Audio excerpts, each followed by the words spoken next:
Ya, entonces, espero que les vaya muy bien. Bueno, me vuelvo igual a presentar, igual estuve en el AUX pasado, pero mi nombre es Diego Holguín, voy a hacer su otro AUX DCA.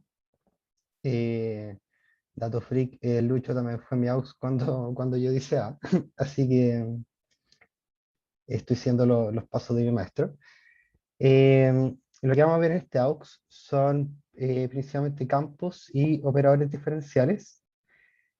Eh, y primero lo primero, voy a recordar algo que ya tuvieron que haber visto en mecánica, tuvieron que haber visto en CDD, que son coordenadas cilíndricas y esféricas, ¿ya?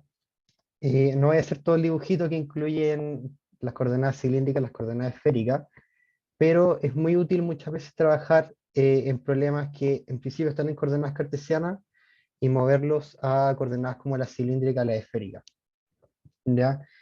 La gracia de las coordenadas, por ejemplo, cilíndricas, es que es un cambio de variable del vector posición, donde ahora x vale, x es igual a rho coseno de teta, y es igual a rho seno de teta, y z queda exactamente igual. ¿Ya? Y la forma que tiene esto, como que si uno lo grafica, naturalmente es un cilindro. ¿Ya? Es un círculo con una altura arbitraria, que vendría a ser el z. Y la base también cambia, digo. Ya, este concepto lo vamos a ver en la primera pregunta que quiero hacer, pero básicamente uno cambia también de base, ¿ya? Cambia como de la base cartesiana a una base cilíndrica. Y en las esféricas pasa algo parecido, solamente que el cambio es un poquito más feo. Ya, se ve un poquito más feo, pero a veces vamos a querer trabajar en coordenadas esféricas, ¿ya?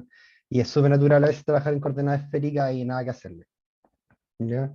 Y el cambio de base asociado a este. Digamos, así se ven los vectores de la nueva base en coordenadas esféricas. Ya, por ejemplo, en electro van a trabajar mucho con esféricas, se trabaja demasiado, ¿ya?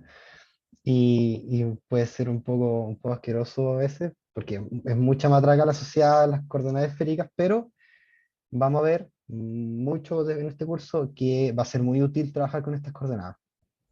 Súper útil. Lo otro son los campos, el concepto de campo que igual vieron la semana pasada un poco. Ya, el primero es el concepto de un campo escalar, que es un concepto súper simple. Es una función que va desde Rn a R, no tiene más ciencia. ¿Ya? Y la gracia es que, esto lo vamos a ocupar harto en el curso, en general siempre vamos a denotar a omega grande, omega mayúscula, un subconjunto de Rn. ¿Ya? Y a esto lo vamos a llamar una región, ¿ya? Esto lo van a escuchar mucho en el curso, y yo creo que prácticamente en todo el curso.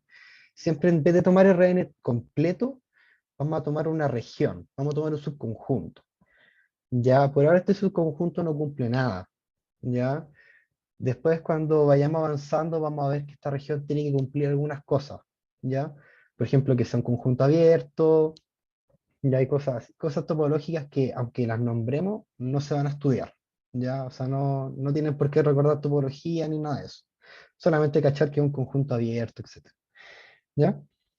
Y un campo vectorial es en esencia lo mismo, solamente que tomamos esta región en Rn, este conjunto, y es una función que parte desde Rn y llega hasta, bueno, yo lo puse en Rn, pero en realidad podría llegar a cualquier Rm. Ya digamos que el espacio de entrada podría ser distinto al de salida. Por ejemplo, puedo poner una función en R3 y llegar a R2. ¿Sí? No habría ningún problema.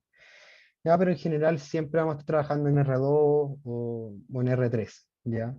Y a conveniencia de esto, las funciones van a tener espacio de salida igual al espacio de llegada, ¿no? Solamente por conveniencia. ¿Ya?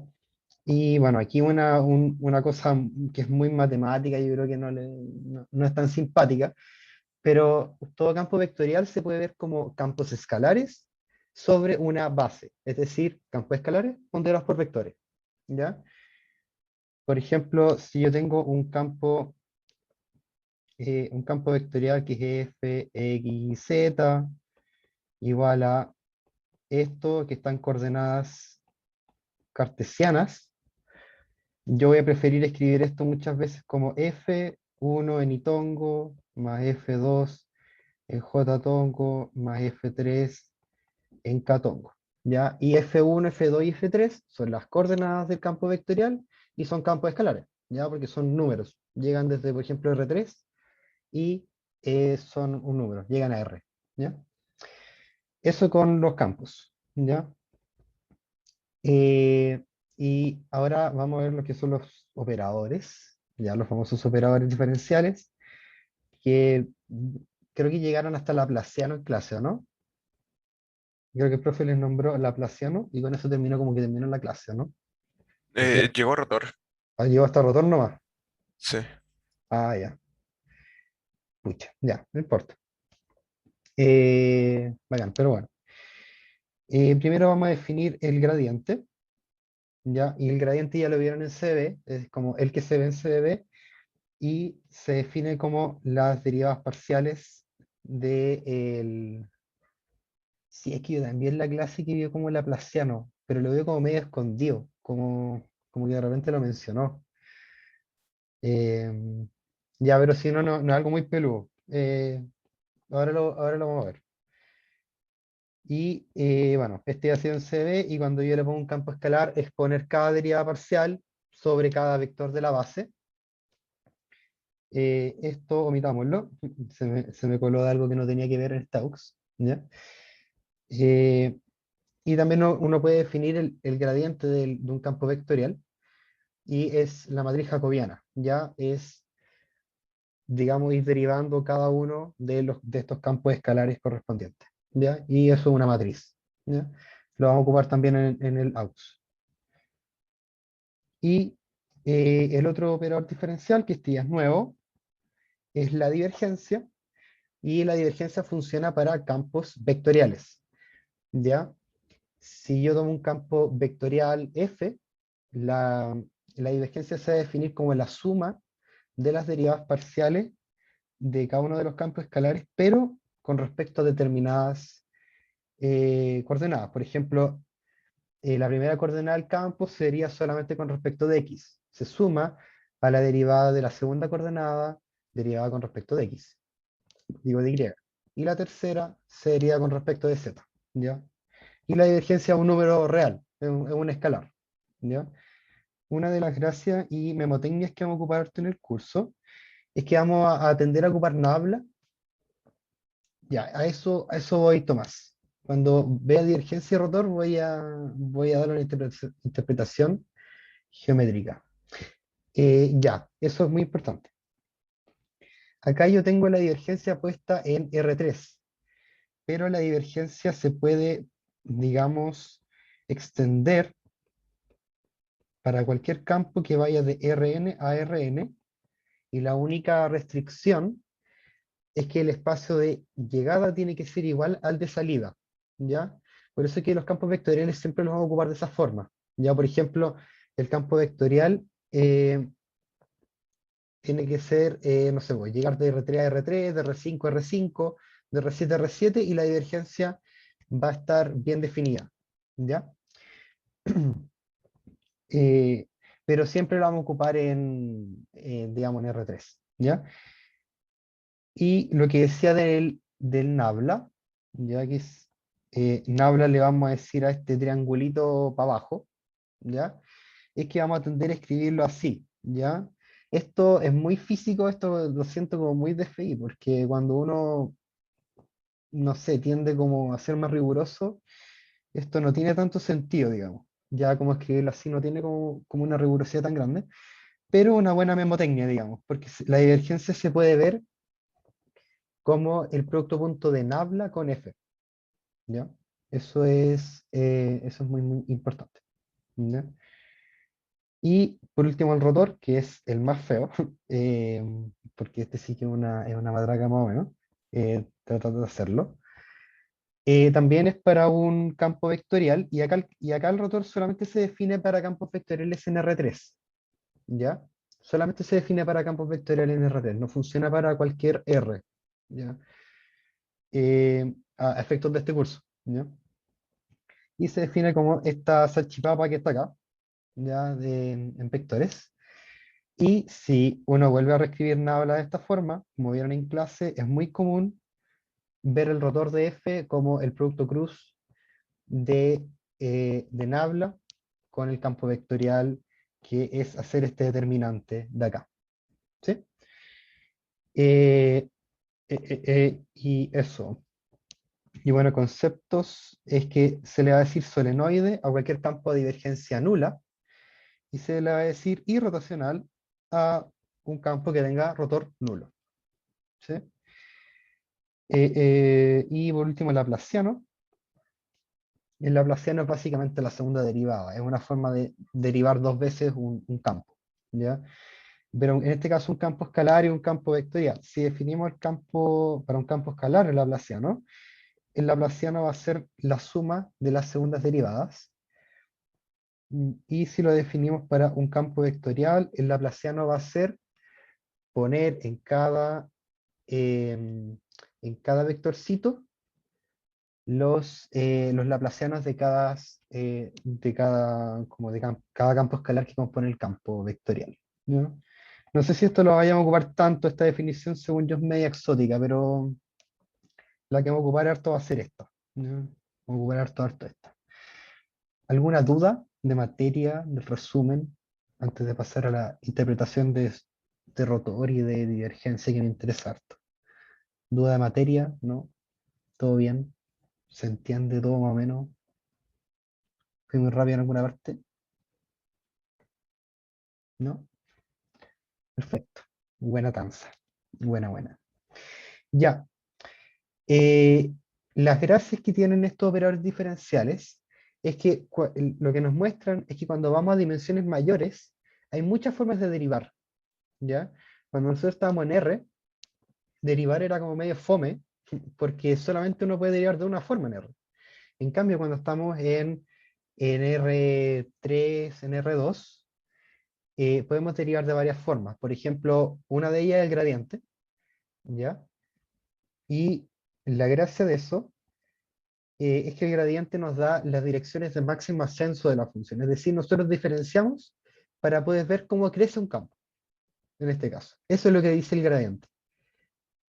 Para la divergencia, lo que la divergencia nos va a decir es que si yo tomo, digamos, si evalúo la divergencia en un punto, y yo tomo como un sector muy pequeño alrededor de ese punto, digamos un círculo, si la divergencia es positiva, significa significa que los puntos se alejan de ese punto, divergen de ese punto, por eso que se llama divergencia.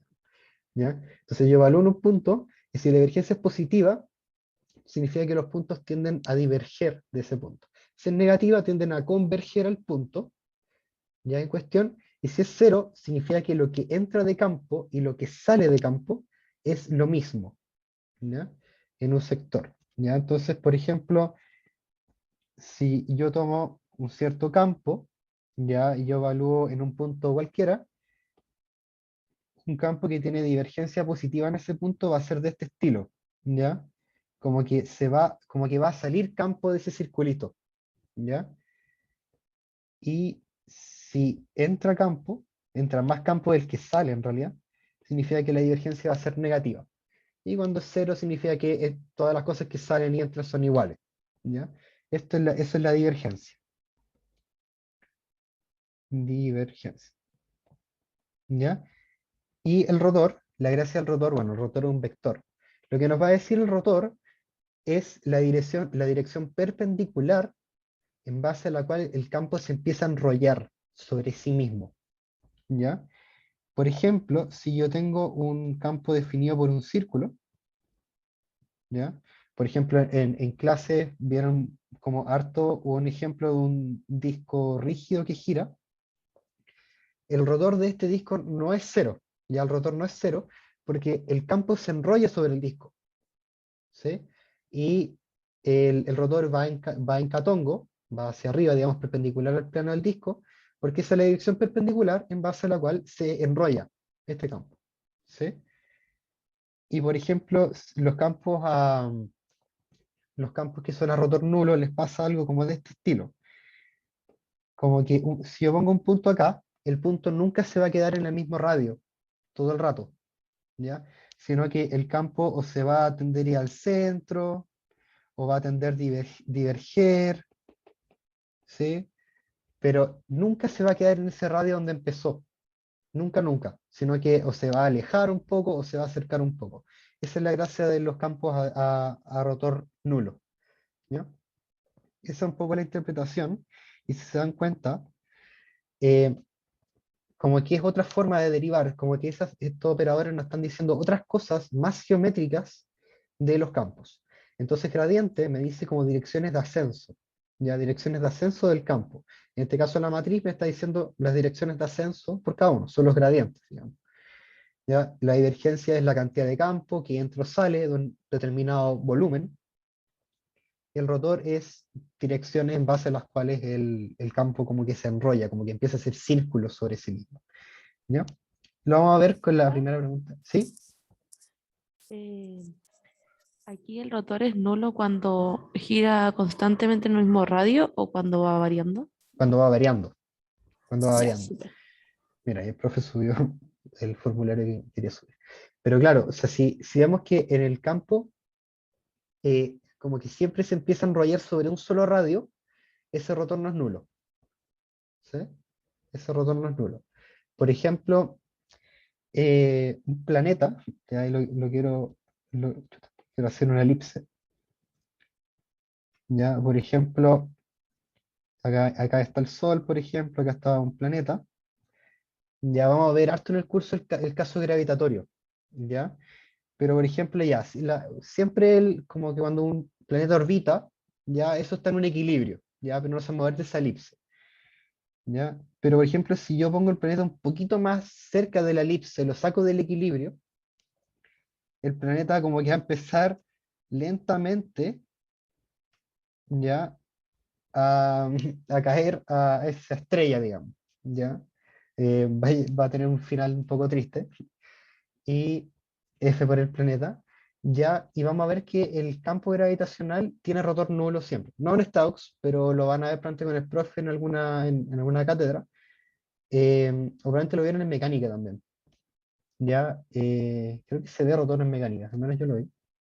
Pero, pero esa es la gracia del campo, como que nunca se queda en un solo radio, sino que siempre cambia ese radio, y ahí tiende a otro estado. ¿Ya? Sí, porque es conservativo. Sí. Ya, sí, sí, algo que se ve para el caso gravitacional. Claro, los campos conservativos tienen rotor nulo, y cuando veamos eso rigurosamente acá con el profe, vamos a ver lo del rotor, etcétera. Ya, conservativo va a ser un término súper importante. Así que ese es el resumen que tenía preparado. No sé si tienen alguna duda de materia, de la vida. Bueno, de materia, de la vida podemos conversar después. Yo no entendí muy bien la divergencia. Ya. ¿Cómo se refiere a entrar y salir? Ah, ya. Eso, Ya, sí. Creo que me refería a una forma un poco arbitraria de lo que es entrar y salir. Pero, por ejemplo, mira, voy a dar a dibujar un campo cualquiera. Si es que en Notability, ahí está. Ya, supongamos que el campo es de esta forma, como que tiene flechitas así, ¿sí? Flechitas de esta cosa, así, así, así, por ejemplo. Ya, y yo miro un punto, por ejemplo, el origen, ¿sí? Chuta, de esa forma es un poco rara. Si me hace un círculo, ahí está. Ya, y miro con respecto a este círculo, ¿ya? Si tú te das cuenta, estas flechitas, estas cuatro flechas de acá, se quieren ir del centro, quieren diverger del origen. Entonces, si yo evalúo la divergencia en el origen, va a aparecer que la divergencia es positiva, ¿sí? Porque las líneas de campo, del campo, ¿ya? Que vieron con el Lucho en el aux pasado, en dibujitos, se tienden a ir del origen, quieren diverger del origen. A eso me refiero con salir, ¿sí? muchas gracias. Ya, bueno. Pero, y el concepto de entrar sería lo contrario, significa que las flechas están apuntando hacia el origen, como en ese circulito, alrededor del origen, ¿ya?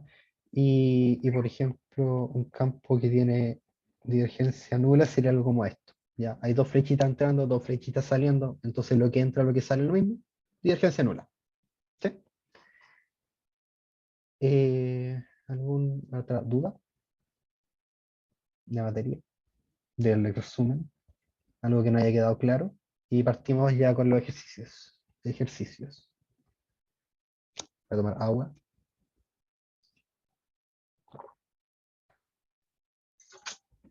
Ya. Entonces, voy a partir en desorden. Voy a partir con la P2 un poco como para conectar mejor el AUX pasado con este, porque es de campos directamente, y después ir viendo de a poco los operadores diferenciales. La idea es ver la P1 y la P2, si alcanzo la P4, y el resto son propuestos que van a tener pauta. Ya ahí siempre me pueden preguntar. Yo creo que después de esta AUX voy a estar un ratito en el Discord, ahí si alguien se quiere unir, tiene alguna duda, etc. Ah, y únanse al Discord. Únanse al Discord, por favor. Va a ser una instancia bacán para que podamos intercambiar cosas, que nos abren dudas, etcétera. Más rápido que el foro. ¿Ya? Así que la idea de la P2 es tomar este campo y trabajarlo, estudiarlo, ¿ya? Que es un campo de velocidades, ¿ya? Entonces, la A es primero graficarlo o dibujarlo en el programa de preferencia, ¿ya? Y lo que voy a hacer es dejar de compartir la tablet y lo quiero ver en el compu. Y el campo es este, ¿ya? Este es el campo como visto en 2D, ¿ya? Y la gracia de este campo es que parece como enrollarse. De hecho, si uno mira como velocidades, por ejemplo, está una sola partícula, pero por ejemplo puedo aumentarle la cantidad de partículas y vamos a ver como que son un montón de partículas como remolinándose con respecto a un centro, ¿ya? Por ejemplo, puedo bajar la velocidad, si le subo la velocidad. eh, yo antes lo veía como que generaba una fuerza como centrífuga el campo, como si aumentaba la velocidad, como en la simulación. ¿Ya? Entonces este es el campo, se nos presenta, muy bonito, y lo vamos a estudiar en completitud. Vamos a sacar rotor, divergencia, y aparte lo que vamos a hacer es cambiarlo de coordenadas. Ya lo vamos a cambiar a coordenadas cilíndricas. ¿Sí? Entonces dejo un acá. Y, eh, eh, eh, eh, eh, y vamos a empezar con la matraca. ¿Ya?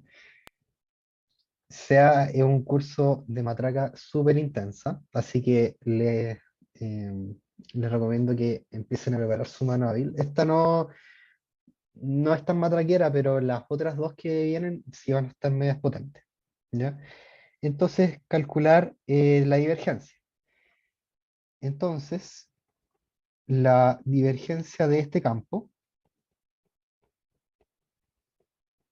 va a ser igual, lo voy a escribir primero como en términos de las derivas parciales. La deriva parcial con respecto de, no es del campo, es de V1 más la deriva parcial de V2 con respecto de Y, y acá le voy a poner derivada parcial de B3 con respecto de Z, pero esto no tiene B3, no tiene como coordenada B3, sino que como que artificialmente yo al campo le voy a meter un 0 acá, ¿sí? Como que le voy a poner 0 en Z, no importa el Z. De hecho, le voy a poner un Z como arbitrario, me da cualquiera, pero no importa, tiene que ser un Z constante y le voy a poner 0, ¿ya? Solamente para respetar que estamos en R3. Ya todo campo en R2 se puede ver en R3 si le colocan un 0 en alguna parte. ¿Ya? Entonces, eh, eso de ahí es la derivada parcial con respecto de X de la primera coordenada. Y la primera coordenada es Y partido en X cuadrado más Y cuadrado más derivada parcial con respecto de Y de X partido en X cuadrado más Y cuadrado. Bueno, y la otra derivada parcial es simplemente cero. ¿Ya?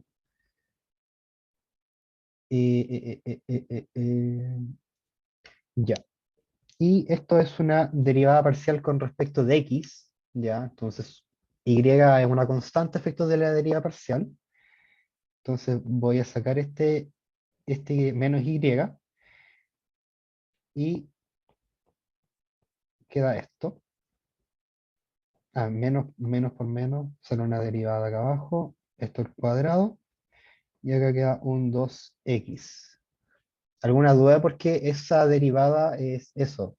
¿O, o tengo como que hacer un desarrollo un poquito más extenso? ¿Se entiende eso? ¿Sí? Oh, perfecto. Ya. Y si se dan cuenta, perfecto, perfecto. Si se dan cuenta, la otra derivada es simétrica, como que es simplemente cambiar el rol de x por y poner un menos. ¿Ya?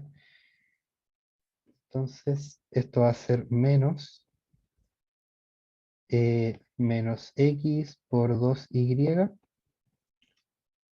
x cuadrado más y cuadrado, esto al cuadrado, y queda esto. ¿Ya?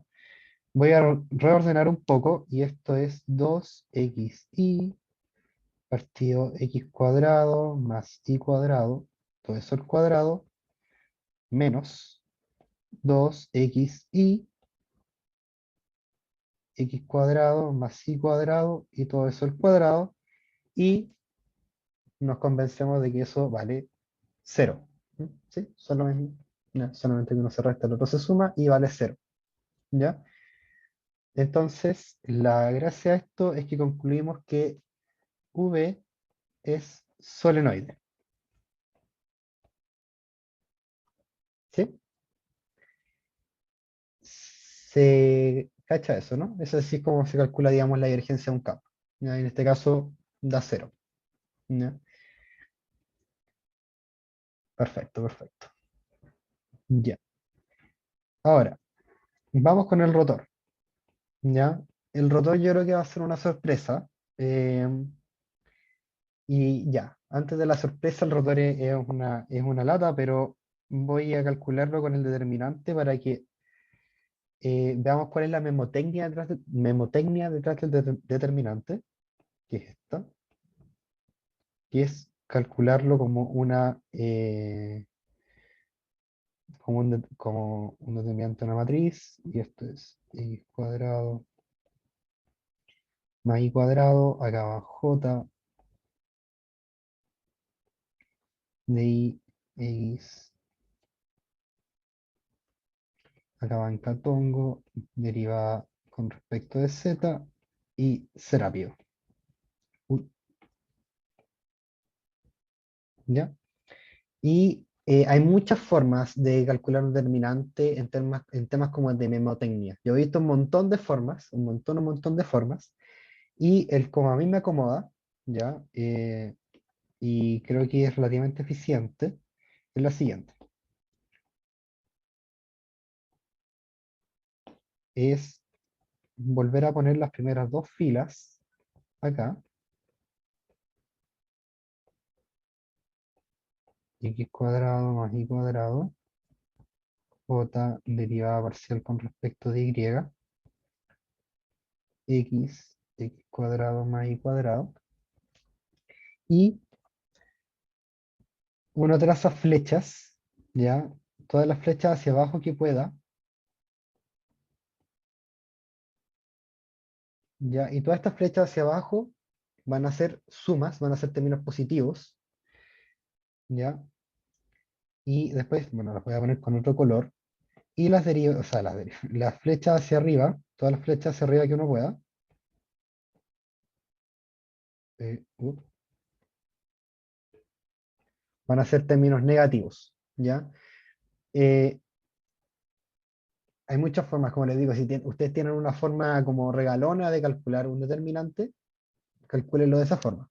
Pero esta es la forma con la que yo lo he hecho desde que di lineal, eh, y no sé, como que no encuentro una forma más bonita o memotécnica de hacer esto.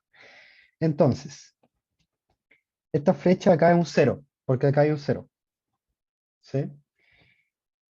Esta otra de acá eh, también es un cero, porque es una derivada parcial con respecto de z, de algo que no depende de z, ¿sí? Entonces otro cero, ¿ya? Y este de acá no es cero, ¿ya? Entonces esto es derivada parcial con respecto de x, de x cuadrado más y cuadrado en catongo. ¿Sí? Más o menos, pucha, sí, ya. Mm,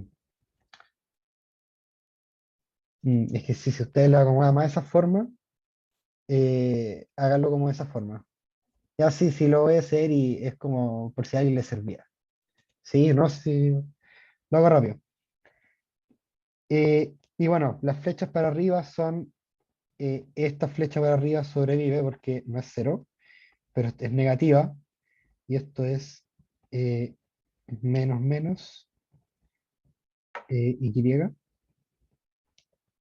x cuadrado más y cuadrado, chuta, me comí la derivada. Derivada con respecto de y en catongo. ¿Sí? Estupendo. Y el resto son cero, ¿ya? El resto son puros ceros. Ya. Y calculamos derivadas. Y esta derivada ahora es un poquito más complicada, porque hay x arriba, hay x abajo, entonces voy a aplicar cociente, derivada cociente, y es el primero derivado por el segundo sin derivar arriba, menos el primero sin derivar por la derivada del segundo con respecto de x. Entonces el y cuadrado vuela de eso, y arriba queda un 2x, y denominador al cuadrado. Esto en catongo. Ya, y para y lo que voy a hacer es que este signo menos, con este signo menos los voy a cancelar. Ah, espérate, voy con delay en la tablet. Ahí sí. Ah, sí. Perdón, es que tengo PTR. Eh, ya. Ahí sí. ¿Me escucho bien o no? Creo que me cayó un poquito. Ya, pero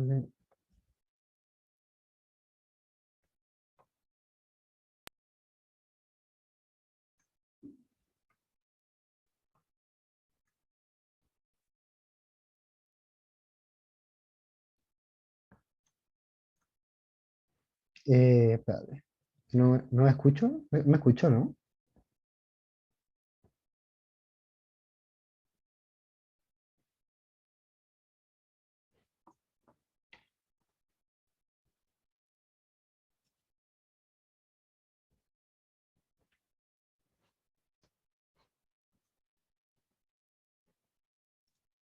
Ahí Ya. parece que volviste. Sí, ya Bueno, ahí sí. Perdónenme. Ah, la matraca sobrevive.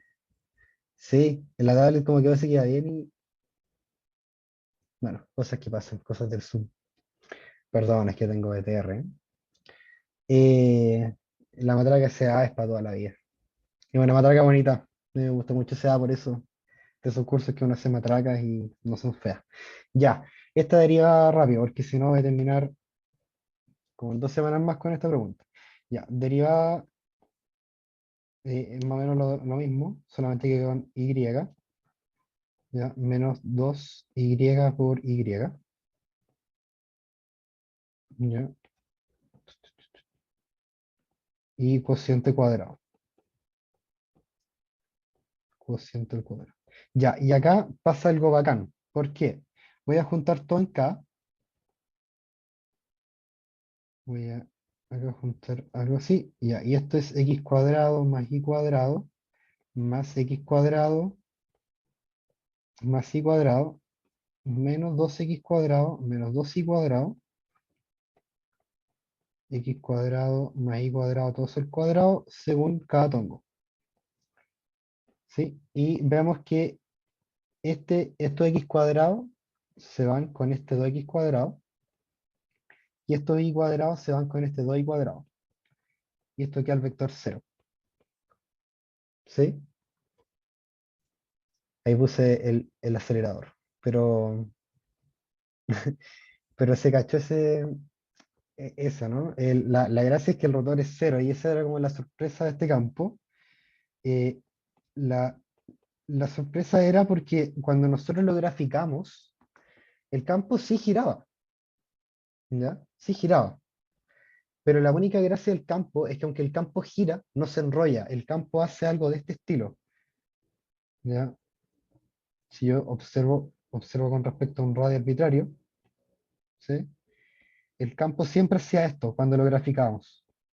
Como que si uno toma una partícula, las partículas como que tienden a irse al centro. Ya como cuando uno revuelve el café que se está tomando el Seba o el tecito, ya uno revuelve con la cucharita, como que le pasa eso, como que se forma un torbellino, ¿sí? Pero la gracia es que una partícula, si yo la pongo en el campo, nunca se queda en el mismo radio, sino que se empieza a ir al centro, ¿ya? Y es una de las gracias también de los campos irrotacionales. Entonces, irrotacional como que el concepto como que a veces no le pega tanto, porque no significa que el campo no rote, sino que el campo no se enrolla, ¿sí? Esa es una de las gracias, ¿ya? Entonces esto implica que V es irrotacional. Dieguín, una pregunta. Dime, ¿sí? ¿Podemos sacar como conclusiones del rotor a través de la divergencia? Como si la divergencia es mayor a cero, que el rotor sea distinto a cero. A priori no. No, Ya. no, porque de hecho son como cosas como muy distintas, como naturaleza. Si lo veis, por ejemplo, la divergencia es como un producto punto. Es decir, cuando tenía un campo solenoide, como que tenéis que ver que el nabla, como lo vieron en CDB, es como la dirección de máximo ascenso. Y cuando lleva producto punto hizo cero, significa que la dirección de máximo ascenso es ortogonal, porque está el producto punto 90 grados, cero, significa que el campo es cero con esa dirección como de máximo ascenso. En cambio, el rotor es un producto cruz, y el producto cruz como que siempre genera cosas perpendiculares, como de cosas de esa onda. Entonces, en principio no. ¿Ya? Uno los vamos a relacionar, ¿sí? No, no, que gracias. Ya, no, sí. Es bacán. Yo esto lo encuentro bacán porque uno lo grafica los campos, le saca cosas y empieza como a sacar como conclusiones, pero conclusiones bacanes, ondas geométricas de las cosas, de los campos. ¿Ya? Entonces, eso con la P. Y la C es cambiar el campo de coordenadas. Disculpa, ¿Sí? se me produjo otra vez la confusión que también lo preguntaron por el chat. Entonces, ¿es cero cuando rota en distintos radios o cuando ya se mantiene constante? Porque yo creo que hubo un enredo otra vez. O Ya, al menos de mi disculpa. parte también en el chat. Ya, sí, disculpa. Disculpa. Eh, no, el rotor es cero cuando no gira sobre un mismo radio. Es decir, si gira sobre un mismo radio, ya. Si gira sobre un mismo radio, el rotor no es cero. Eso. Si gira sobre un mismo radio, por ejemplo, el disco rígido que vieron con el profe, ese rotor no es cero. ¿Sí? Mismo radio, el rotor no es cero. Esa es la interpretación. ¿Sí? Ahí, sí. Ya, sí, es que sí, yo en mi cabeza tenía mucha idea. Y además igual es complicado, igual tiene varias formas de interpretarse. Estaban mencionando un video que igual, si no está en enlaces del curso, yo igual se los voy a subir para que quede en enlace mejor, que un video de Three Blue, One Brown, que explica cómo con leyes de Maxwell la divergencia y el rotor. Y es muy bonito. ¿Ya? Si les gustan las matemáticas, ven ese canal porque de verdad que es bellísimo las animaciones que tiene. Se los voy a subir enlace después de esta voz. Ya. Entonces, ahora lo que vamos a hacer es que este campo, lo voy a anotar acá, V de X, Y, lo vamos a mover de coordenadas cartesianas a coordenadas eh, cilíndricas, ¿ya? Y vamos a ver que queda más bonito, ya esa es una de las gracias. Ya, entonces lo primero que tenemos que entender es un cambio de base, ¿ya? Tenemos que cambiar de base, ya tenemos que cambiar de la base cartesiana a la base cilíndrica, y eso se hace así.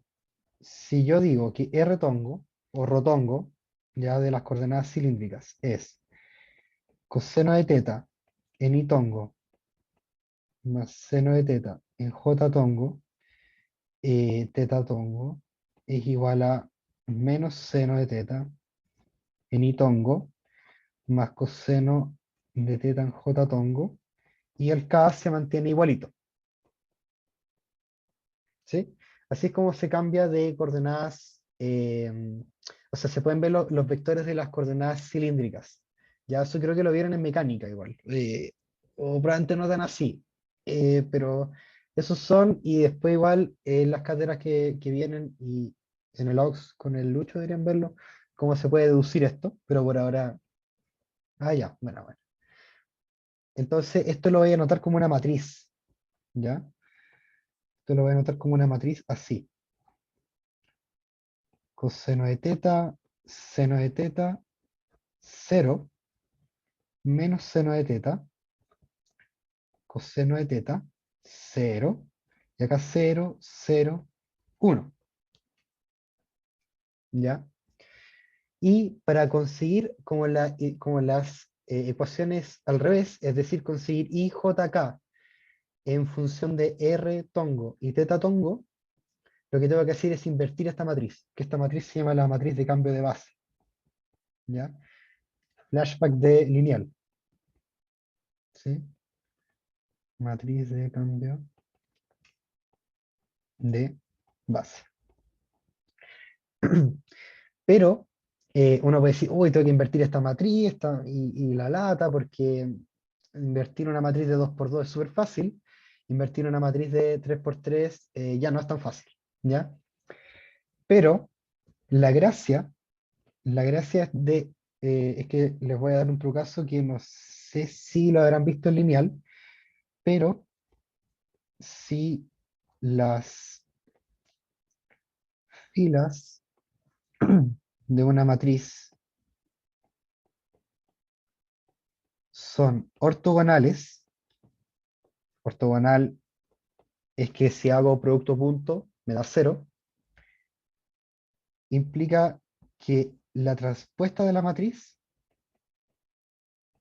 es igual a la inversa de la matriz.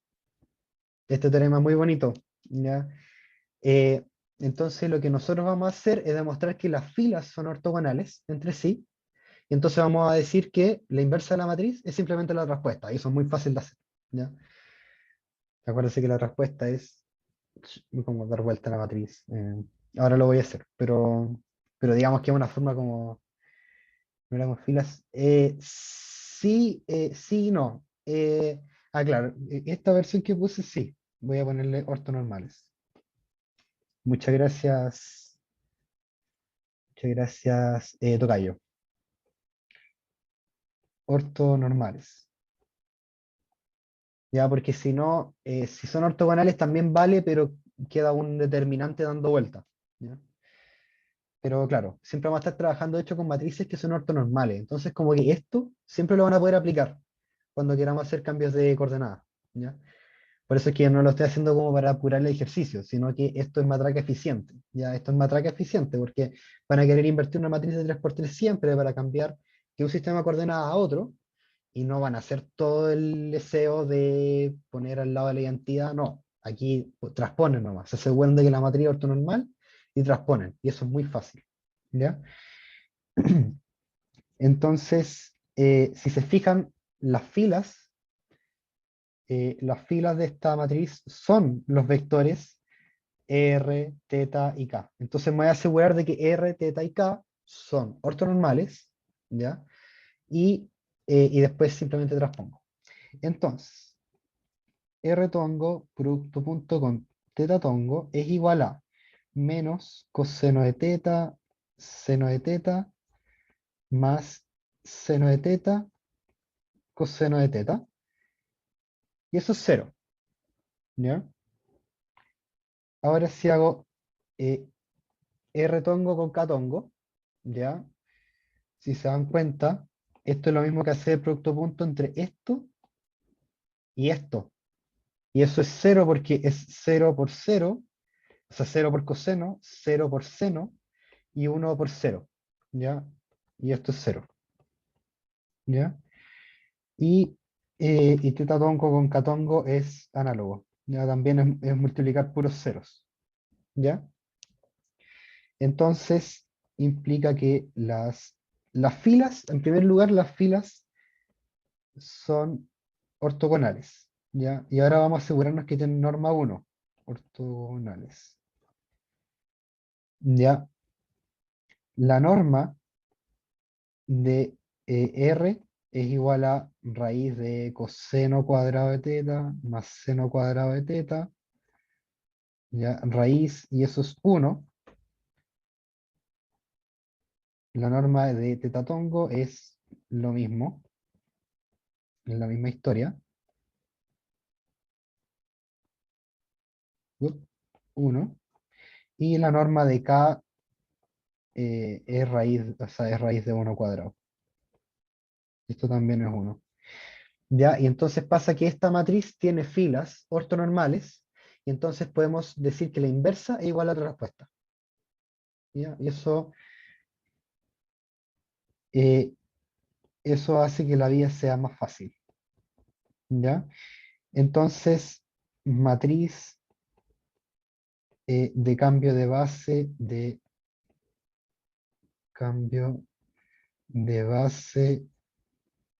inversa es la matriz que voy a escribir acá. Es coseno de teta menos seno de teta, 0, seno de teta, coseno de teta, 0, 0, 0, 1. ¿Sí? Que es la traspuesta de la matriz de acá arriba, de esta matriz de acá. Se cachó ese punto, ¿no? Igual era como importante. No sé si lo habían visto en lineal o si estaba diciendo magia, pero es importante ese punto de ahí, ¿ya? Porque yo creo que es un trucazo, ¿ya? Porque a veces uno tiende a decir ya invirtamos la matriz y eso puede ser complejo si lo hacen como con el algoritmo de lineal. Teta tongo, retongo. Ah, ya. Multipliqué en producto punto estos vectores, porque estos vectores son las filas de la matriz, ¿ya? Entonces, si yo me quiero asegurar que las filas de la matriz, que si las filas de la matriz son ortogonales primero, tengo que multiplicarlas todas en producto punto. O sea, cada una, como cada combinación. ¿Sí? Primero, sí, pero R tongo con teta tongo, R tongo con K tongo, y después me queda la última que es teta tongo con K tongo. ¿Sí? Perfecto. Ya, entonces esto me quiere decir que, bueno, si antes habíamos puesto R, teta tongo y K tongo en las filas, ahora lo que quedan en las filas son I, ya, pero es I acá con respecto a R tongo. ¿Sí? Porque es como invertir como el lugar de cada vector. Ahora I tongo, o sea, ahora R tongo va a ir donde iba I tongo, teta tongo va a ir donde iba J tongo, y K donde iba K. Pero en este caso K en realidad era el mismo, no cambiaba. ¿Ya? Menos seno de teta en teta tongo. J queda como seno de teta, R tongo, más coseno de teta en teta tongo. ¿Sí? ¿Se cachó eso, no? Y K tongo es igual a K tongo. ¿Ya? Y este es un trucazo. Ya, esto es muy bueno. Esto siempre lo van a poder hacer porque siempre vamos a estar trabajando con bases ortonormales. ¿Ya?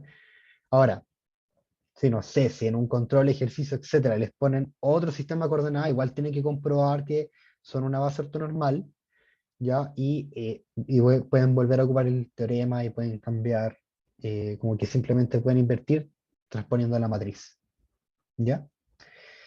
Y ahora, ya, voy a dejar reposando ahí el cambio de base, y ahora quiero volver a traer a mi amigo el campo, que era este, y lo que voy a hacer es cambiar y x por lo que valen en las coordenadas cilíndricas. Ya recordar que x vale, no sé si ponerle, bueno, le voy a poner rho coseno de teta, e y vale rho seno de teta. Entonces, ahora, si yo expreso V en función de rho y teta, esto queda menos Y, pero menos Y vale menos rho seno de teta. Ah, y una de las gracias de este sistema es que rho cuadrado vale x cuadrado más y cuadrado, ¿sí? Por la identidad esta del seno cuadrado más coseno cuadrado, 1. Entonces acá abajo x cuadrado más y cuadrado vale rho cuadrado. Y como dije en el resumen, en vez de anotarlo como un vector, lo voy a descomponer en sus como los vectores i, j, k. Y después lo que voy a hacer va a ser cambiar i, j, k por lo que valen en las coordenadas cilíndricas. ¿Ya? Y acá es rho coseno de teta, rho cuadrado en j. Voy a simplificar primero acá y esto queda menos seno de teta, rho cuadrado, no, rho, porque se me va un rho con el de arriba, y coseno de teta partido en rho en j. Y ahora voy a cambiar i y j por lo que valen respectivamente eh, en las coordenadas cilíndricas. E i era coseno en R tongo menos seno de teta en teta tongo más coseno de teta en rho. Esto era seno de teta en R tongo, y me va a faltar espacio, así que voy a correr esto un poco por allá, más coseno de teta en teta tongo. Ya, y notamos que eh, no, voy a perder, así que voy a hacer todo en orden. Seno de teta, coseno de teta, partido rho en R tongo, más seno cuadrado de teta partido en rho, teta tongo, más coseno de teta, seno de teta, partido en rho en R tongo, más coseno cuadrado según teta tongo, partido en rho.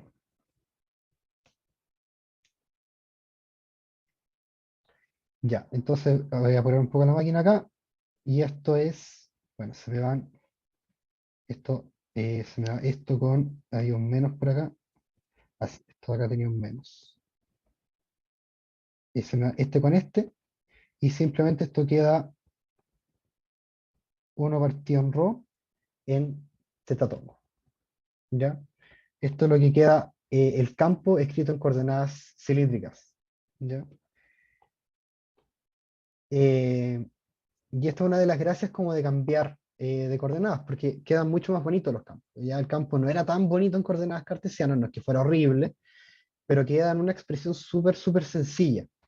¿Ya? Y esto se va a ocupar harto. Ya esto se va a ocupar harto. En este caso de cilíndrica, puede que ya hayan cachado más o menos como el desarrollo de CBB, mecánica, no sé.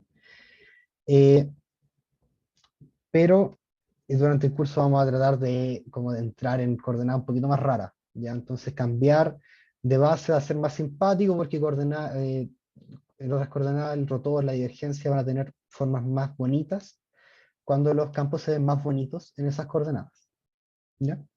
Se cachó esto más o menos, ¿no? Sí, creo que el desarrollo fue un poco largo, pero bueno. Y una pregunta, ¿puedo decir que V no pertenece, o sea, no pertenece, no depende de teta, del parámetro teta? Puedo decir como, ya esto es como V de rho nomás, ¿ya? Como que no veo el teta en alguna parte. Puedo decir como que solamente depende de rho el campo, ¿no? No sé si alguien puede responder eso. Al final, rho depende de teta, ¿no? El rho como el parámetro, como el escalar, el numerito no. No, porque no, eso no. Es el teta tonco que depende de teta. Ese mismo. Esa es la respuesta, sí. Esa es la respuesta, sí. El campo sigue dependiendo de teta, ya, como del numerito teta, que es el ángulo, ya. ¿Por qué? Porque el vector depende del ángulo. Y eso también es importante. Ya cuando uno tiene como los vectores moviéndose en el espacio, ya eso va a continuar siendo así. Ya como que sigue dependiendo de teta. Ya. Son las 5:15. Sí, voy. Más o menos ahí, un poquito más. Ahí. Ya. Son las 5:15. Vamos a hacer un break como de unos 10 minutos, ¿les parece? Eh, y después volvemos con la P1, ya, para hacer cositas de la otra matraca que va a estar un poquito más interesante. Así que voy a parar de grabar. Así que gente de la grabación va a ver instantáneamente en la P1. Volvemos entonces. Ya, vamos con la P1. Quería hacer la P4 también, pero yo creo que por el tiempo no voy a alcanzar, está en la pauta, en todo caso. Es una aplicación interesante, yo creo que al profe como le encantan los fluidos, le hubiese gustado que él hiciera, pero lo siento. Ya, pero esta es muy importante porque vamos a empezar a manejarnos con operadores diferenciales. Ya muchas veces, no sé, vamos a tener identidad, cosas del estilo. Después cuando veamos teoremas de integración, aunque el teorema se llama como de integración, eh, la dificultad no está en integrar, sino que está en el operador diferencial que está asociado a eso. Entonces, va a ser importante conocer ciertas identidades. ¿Ya? Esto, ¿ya? Entonces la pregunta dice, sean F y G campos vectoriales que van desde una región en R3 a R3, ¿ya? Y campos escalares F y G minúsculos que van de la misma región, de R3, pero a R, ya porque son campos escalares. Y vamos a suponer que son suficientemente diferenciables, ¿ya? Y me quiero detener acá. Suficientemente diferenciables significa lo siguiente. Usted derive nomás. Usted derive y dele para adelante, no se preocupe, suponga que puede derivar todo lo que usted quiera, y no hay ningún problema, ¿ya? Y se va a ocupar, ¿ya? Puede sonar medio informal, pero se va a ocupar. Ya significa que el campo es lo suficientemente diferenciable o pertenece a C1, C2, C3. A efecto del problema, usted deriva nomás. ¿Ya? Pero hay que decir, como el campo es suficientemente diferenciable, divergencia, rotor, etcétera, quedan bien definidos. ¿Ya? Entonces, vamos con la A. Eh, la divergencia del rotor de F es igual a 0. Entonces, no voy a anotar como el rotor de F como el determinante de nuevo, ¿ya? Sino que lo voy a escribir por vectores, ¿ya? Derivada de F3 con respecto de Y, menos derivada de F2 con respecto de Z, esto ni tongo, más derivada con respecto de F1 de Z, menos derivada de F3 con respecto de X en J, derivada de F2 con respecto de X menos derivada de F1 con respecto de Y. ¿Ya? Eso es lo que vale el rotor. Ya, si me lo sé yo de memoria, es porque se ocupa harto. ¿Ya? Y yo tengo muy mala memoria. Ya, entonces, la divergencia de esto, la divergencia del rotor de F, va a ser igual a la derivada parcial con respecto de X de lo que está en Itongo. ¿Qué es esto acá? De acá. Más la derivada con respecto de Y de lo que está en J tongo, que es esto. ¿Ya? Y no va a alcanzar el espacio, así que para que quede bonito, lo voy a anotar acá abajo. Más derivada con respecto de Z de esto. Ya, y acá uno se remanga y empezamos. Derivada segunda de F3, derivada parcial de Y, o sea, de X de Y, menos derivada segunda F2 de X de Z, más derivada segunda F1 de Y de Z, menos derivada de F3 de Y de X, más derivada segunda F2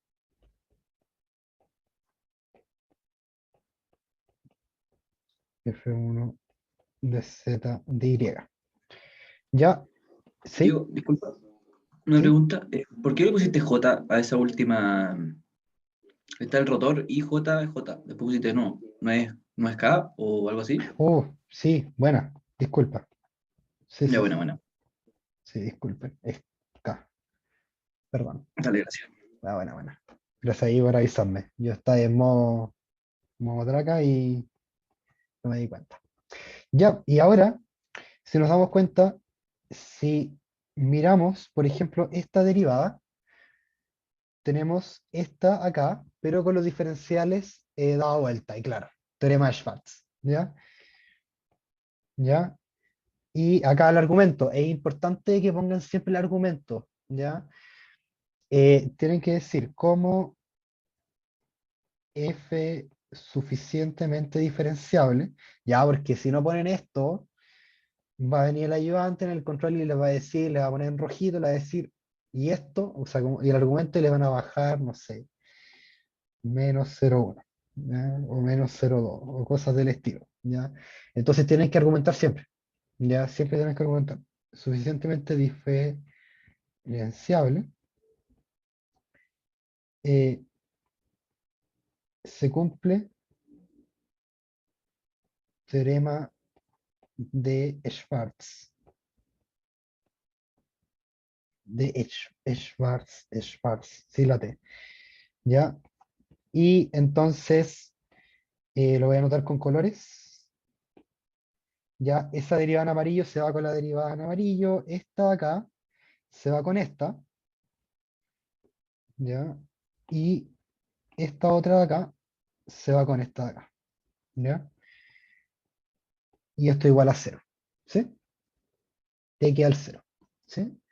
Entonces es importante. No es complicado, pero eso de ahí llevaría un descuento, yo creo, como si no ponen como teorema de Schwarz. ¿Ya? Eso con la A. ¿Alguna duda de esto? Era el calentamiento de la C1.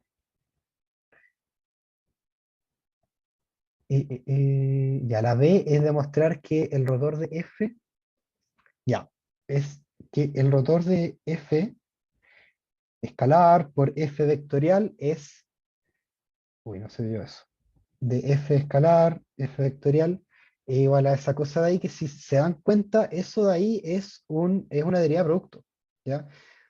Derivar primero, por el otro sin derivar, más derivada del segundo por el otro sin derivar, ¿sí?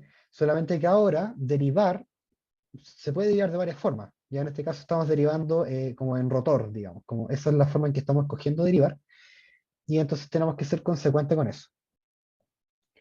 Ya, entonces, rotor de f escalar por f vectorial es igual a f escalar por rotor de f vectorial más gradiente de f cruz f vectorial. Entonces, para hacer esto, lo que voy a hacer es juntar el lado izquierdo y el lado derecho en un solo vector. ¿Ya? Y entonces, primero, el rotor de f escalar por f vectorial es igual a, y acá, el campo, lo voy a poner como notita acá, antes de que genere alguna confusión. F por f vectorial es igual a f por f1 en I más f por f2 en J más f por f3 en K, ¿no? Entonces, esto es derivada con respecto de y de f3 menos derivada con respecto de z de f2 en i más derivada con respecto de z de f1 menos, y aquí nuevamente me va a faltar espacio, así que lo muevo para allá, derivada con respecto de x de f3 en j más derivada con respecto de x, sí, de x, de f2 menos derivada con respecto de y de f1 en k. ¿Ya? Y lo voy a dejar ahí guardadito. Ya, lo voy a dejar ahí guardadito y voy a trabajar con con estas otras dos cosas que tengo acá. ¿Ya? Primero, f por el rotor de f va a ser igual a f por todo el corcho que tengo ahí arriba, el rotor, que para ahorrar tiempo lo voy a copiar.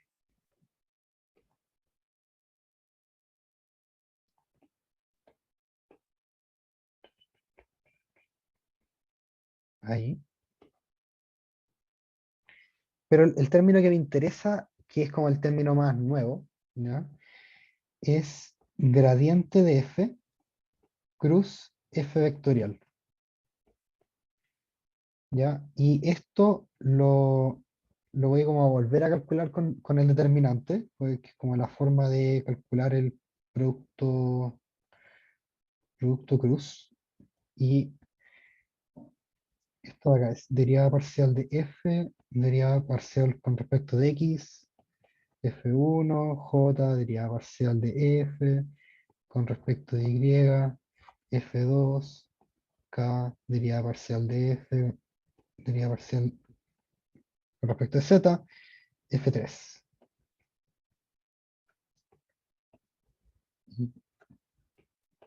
¿Sí? ¿Alguna duda con respecto a calcular este producto cruz? Mientras lo calculo. Ya, entonces en i es f3, derivada parcial de f con respecto de i, f2, derivada parcial de f con respecto de z, en i más derivada, esto es f1, derivada parcial con respecto de z, menos f3, derivada parcial con respecto de x,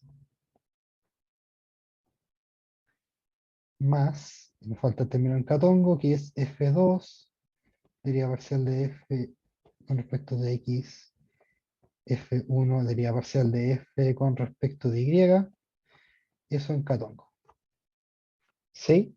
¿Vamos bien? Eh, ¿Sí? ¿Dudas con ese?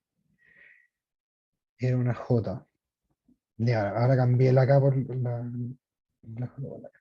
Gracias, Mati. Ya. Entonces, lo que voy a hacer ahora, y se lo recomiendo fuertemente cuando estén haciendo estos ejercicios vectoriales, ¿ya? Acuérdense que acá estamos igualando un vector, ¿ya? A un vector, ¿ya?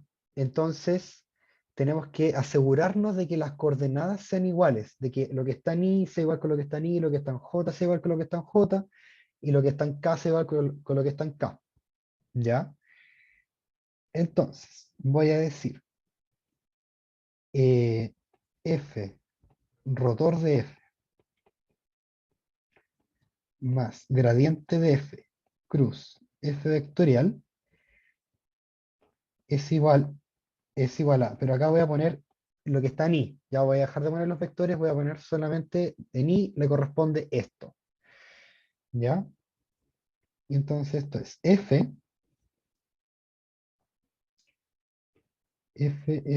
es, ¿dónde lo tengo acá? Esto acá.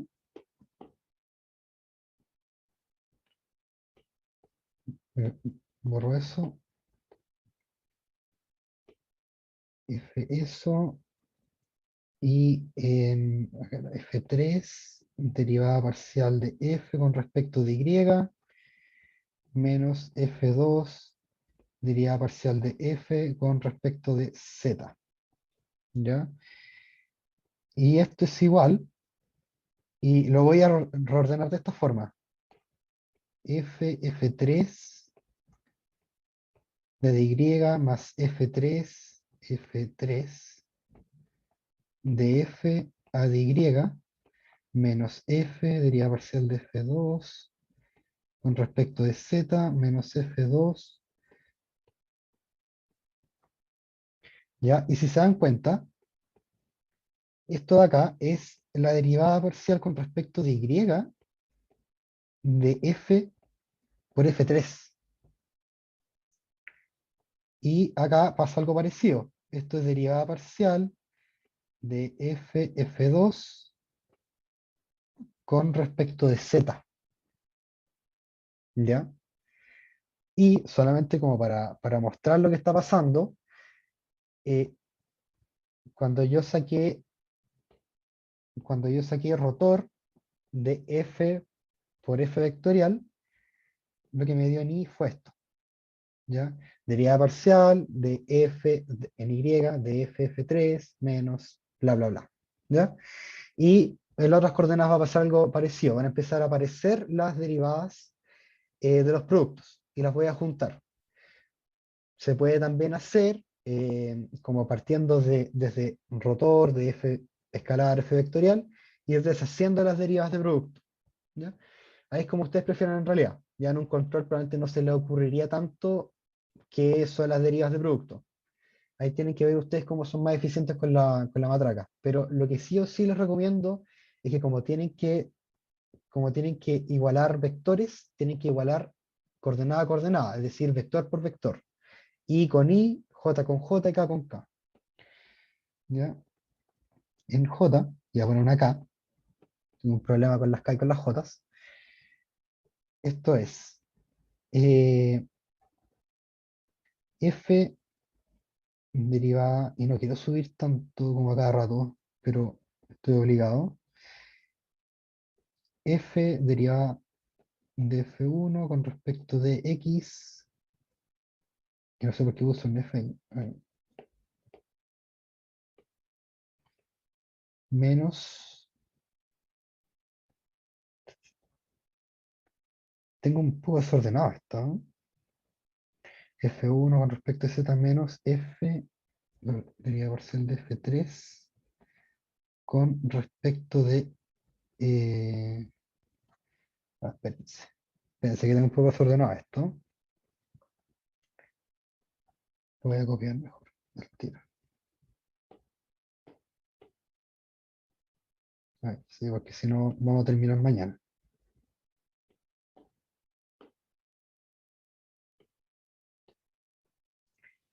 Más F1 derivada parcial de F con respecto de Z menos F3 derivada parcial de F con respecto de X. ¿No me equivoco?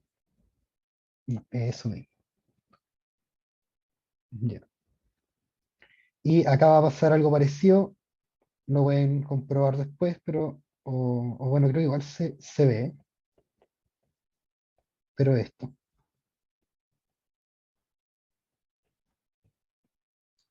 F3,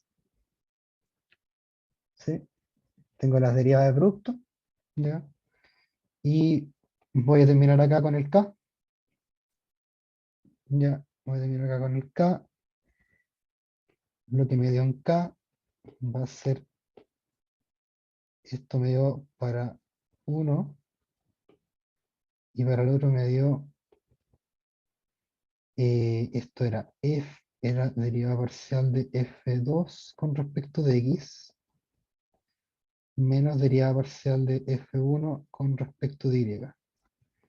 Esto es un más, y bueno, aquí también se puede comprobar que esto es derivada parcial con respecto de x de f2, derivada parcial con respecto de y de f1, y ahora voy a traer esta expresión de acá para que las comparemos solamente. No voy a, acá se acabó la matraca, pero quiero que las comparemos. Ya, en y me da menos la derivada con respecto de y de f3. Voy a achicar acá un poco. Voy a achicar acá un poco. Ya, después derivada con respecto de z de esta cosa de acá. Después la derivada de f1 con respecto de z.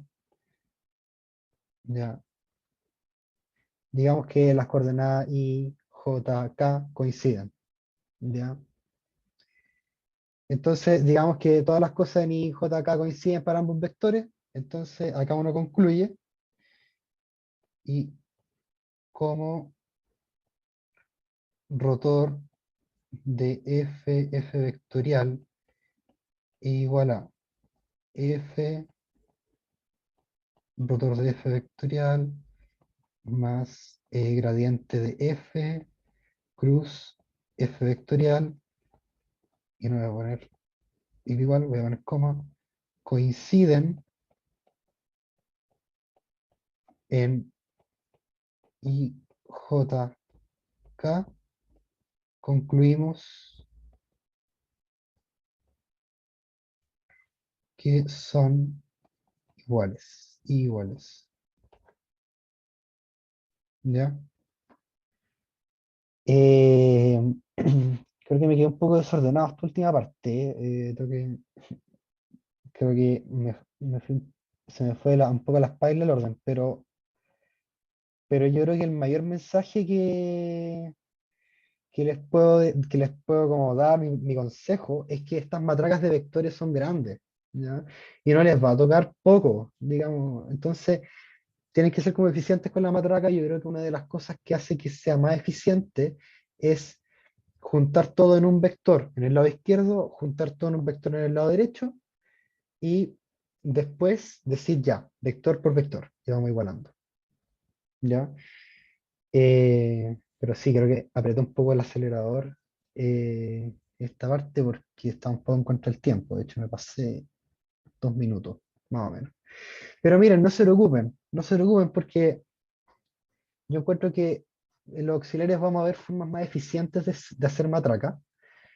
eh, y sobre todo que esta matraca es bonita, ¿ya? Porque es matraca que uno dice, oh, esto está loco, y uno tiene como corchos tremendos, tremendos, y las cosas se empiezan a ir como de a poco. Uno empieza a notar estas cosas como que ya tengo las derivadas de producto. ¿Sí? Cosas de este estilo. ¿Ya? ¿Se entendió esta parte? Fue muy rápido. ¿Necesitan que explique alguna parte de nuevo? Muy enredado, muy desordenado. No, Diego, eh, no se entendió. Ahí me dicen, ¿qué onda dice? Ya, bien. Una pregunta, Sí, en el B no hace falta poner como lo de que era suficientemente diferenciable. ya. Sí, eso es una buena acotación y lo voy a agregar como un paréntesis acá. Pero lo que voy a decir es que, lo voy a poner acá, como que lo que tendrían que poner es que como, como F y F minúscula son suficientemente diferenciables,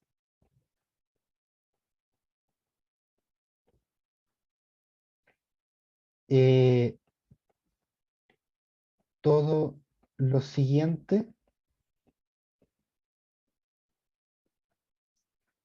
está bien definido.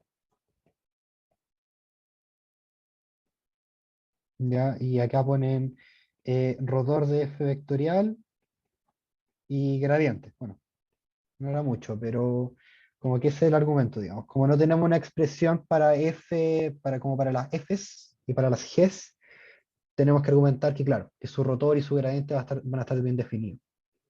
¿Sí? ¿Sí? ¿Se cachó eso? Gracias. De nada. ¿Alguna otra duda? Para que ya vayamos cerrando. Que me pasé un poquito, perdón. Voy a tratar de pasar lo menos posible para el resto de los AUX, ¿no? Pero para ir calibrando un poco el tiempo.